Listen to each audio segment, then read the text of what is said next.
45 degrees Celsius is the extreme temperature the summer sun routinely reaches in the heart of the Negev desert. Why would anyone attempt to establish commercial aquaculture in a region where rainfall is almost non-existent and the environment has remained inhospitable to long-term agriculture for thousands of years? It only looks obvious that fish require vast quantities of fresh water to survive, but in reality, the strategic approach used here avoids the massive consumption of fresh water or the total reliance on expensive desalination plants to sustain life. Millions of tropical fish are being farmed commercially within this arid landscape, thriving in specialized warm saline ponds. The process is only gaining momentum. Instead of attempting to conquer the desert by transforming the soil into traditional fertile land, engineers have adapted the production to the existing environmental constraints. One can notice how the water in these basins shimmer under the intense radiation of the desert sun. This water is not pumped from distant freshwater lakes, yet it supports a population of fish that is eventually exported to European markets. These desert-raised products compete directly with specimens caught from the depths of the open ocean. It is visible how the infrastructure maintains the necessary conditions for growth despite the surrounding heat. The equipment gradually regulates the salinity and temperature to ensure the health of the tropical species. This success is not the result of traditional irrigation or the redirection of massive river systems. Everything only gets more complicated when considering the sheer scale of the export operations originating from such a dry zone. The salt-rich water serves as the primary medium for this industrial feat. One can notice the steady movement of the filtration systems as they circulate the liquid through the pond network. At first glance, the survival of these organisms in a wasteland seems impossible, but the technical reality proves that the desert can be utilized without being fundamentally changed. The harvest is prepared for transport across the continent once the fish reach the required weight. This concludes the initial stage of the desert production cycle, allowing the material to move toward international distribution. Thus, the transition from an inhospitable wasteland to a center of specialized production is completed through precise environmental management. 38 degrees Celsius is the constant, unyielding temperature of the ancient fluid hidden deep beneath the parched surface of the Negev. This territory represents far more than a simple geographical expanse of sand and rock. It functions as a brutal laboratory testing the absolute limits of human endurance and biological survival. Why did the early architects of this state, specifically David Ben-Gurion in the 1950s, insist on a vision that contemporaries labeled as pure madness? The goal of making the desert bloom faced a reality that was technically and physically unforgiving. Summer temperatures reached lethal extremes while accessible surface water sources were virtually non-existent across the entire southern landscape. The process of transformation is only gaining momentum. Initial attempts to transport water from the Sea of Galilee in the north through the national water carrier encountered two insurmountable barriers. These included fierce geopolitical opposition from neighboring nations and the rigid, uncompromising constraints of local geology. Israeli engineers eventually reached a definitive conclusion. If the survival of the region depended exclusively on precipitation granted by the atmosphere, total failure was a mathematical certainty. One can notice how the landscape remained frozen in a state of stagnation for decades. In the Negev, existence was not a narrative of industrial development, but a calculated struggle for survival, where a single technical error resulted in total collapse. For half a century, the desert served almost exclusively as a corridor for military installations and small, isolated communities. These settlements functioned by conserving every individual drop of moisture with mechanical precision. But this is just the beginning. Aridity did not merely signify a lack of potable liquid, it acted as a physical chokehold that strangled every form of economic potential and agricultural growth. Thirst became the primary catalyst for a fundamental shift in scientific perspective. Researchers stopped observing the atmosphere for signs of rain and instead directed their focus toward the geological strata located directly beneath their feet. Beneath the scorched dunes lies a physical secret buried for tens of thousands of years. It is visible how the drilling rigs eventually pierced the crust during a geological survey in 1973. This operation led to the accidental discovery of a massive hydrological body located more than 2,300 feet below the desert floor. The equipment had tapped into an aquifer originating from the Nubian system. This massive reservoir sits directly beneath one of the most dehydrated regions in the entire Middle East. Billions of cubic meters of water remain locked within porous rock layers that date back to prehistoric eras.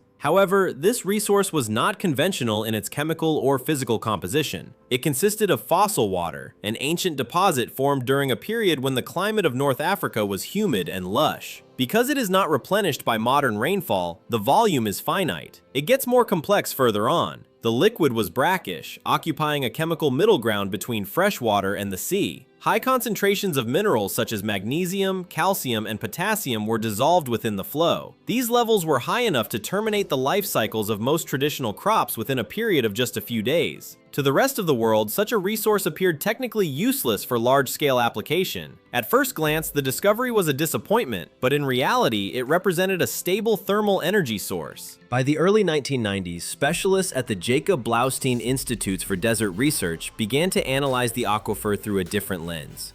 They observed that the extreme depth provided a natural insulation against external variables. The Nubian water maintained a consistent temperature of 38 degrees Celsius regardless of winter cold or surface level pollutants. The camera glides across the desolate surface, while beneath it lies a warm, stable fossil ocean, isolated from the modern world like a prehistoric time capsule. Everything only gets more complicated as the extraction begins. Why didn't the nation, which already led the world in desalination technology, simply strip the salt from this water to create a fresh supply? This question became the focal point of a new experimental direction in desert agriculture.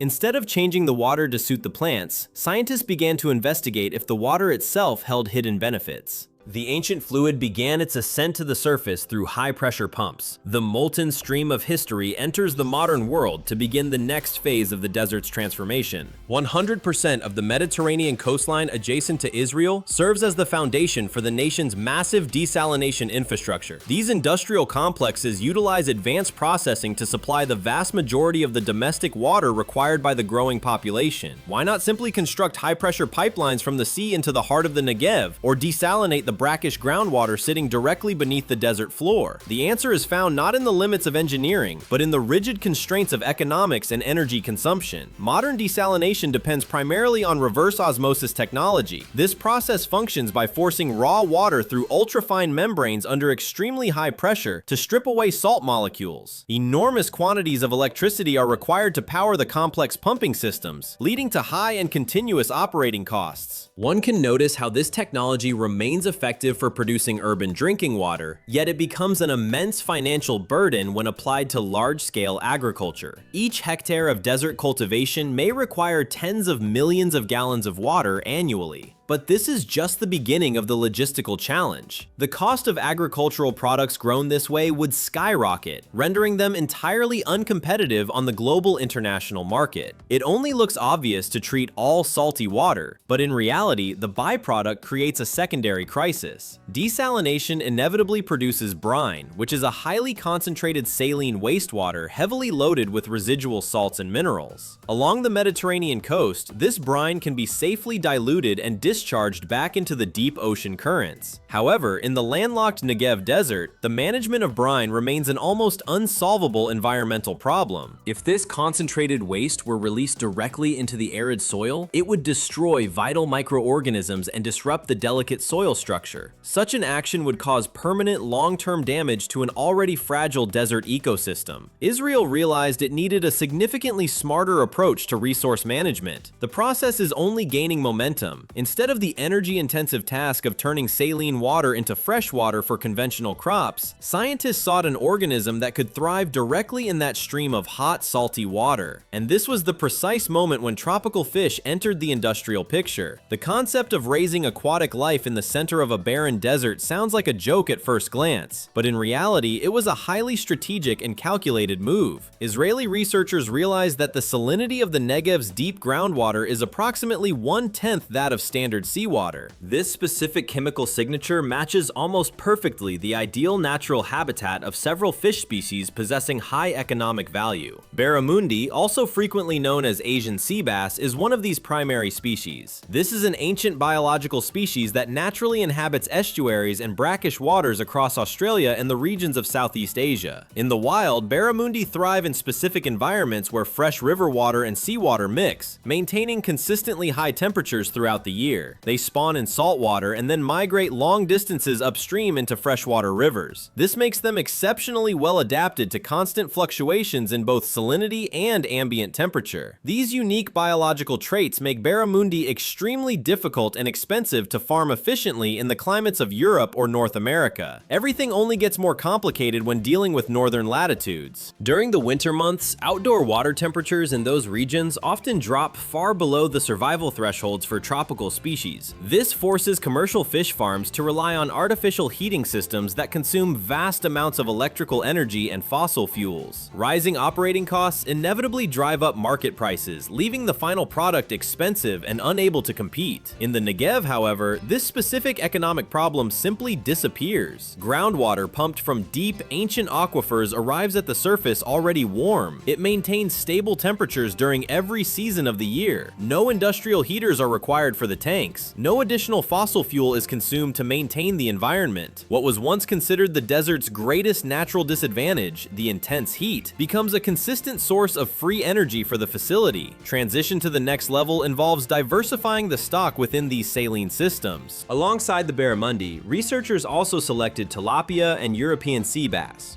These are species that tolerate high salinity well and adapt quickly to the mechanics of controlled farming environments. The heated water flows through the tanks, providing a stable habitat for the rapid growth of the fish. The material and biological components are now synchronized within the desert infrastructure. This successful integration concludes the primary phase of establishing a viable aquatic industry in an arid climate. From here, the transformation moves to the next phase of processing as the industry continues to scale. 2000 marks the beginning of a transformation where fish farms emerged across the Negev desert on land previously categorized as worthless. Massive earthen ponds and industrial-scale concrete tanks were constructed in rapid succession across the arid landscape. Groundwater was pumped from deep aquifers, continuously aerated and stocked with hundreds of thousands of fish in each individual unit. Why did this desolate environment become a hub for aquatic life? The results arrived faster than anticipated because the conditions closely matched the natural evolutionary environments of the species. The Negev transformed into one of the most efficient aquaculture regions within just a few years. One can notice how the water surfaces reflect the desert sun while mechanical systems maintain the oxygen balance. But this is just the beginning. 3,000 tons of fish per year were being produced in the Negev by the late 2000s, with the majority of the yield destined for international export. It only looks obvious that such a volume would stay local, but in reality, fish raised in the heart of the desert began appearing in supermarket chains across France, Germany, and the United Kingdom. These products competed directly with ocean-caught fish sourced from Australia and Southeast Asia. With consistent quality, a year-round supply chain, and tightly controlled operational costs, the desert-grown fish secured a permanent foothold in global markets. The process is only gaining momentum. Each fish consumes approximately 3% of its body weight every single day. At first glance, the feeding process seems simple, but when a single pond contains hundreds of thousands of fish, the total volume of feed entering the system is enormous. What is not absorbed by the livestock does not simply vanish from the environment.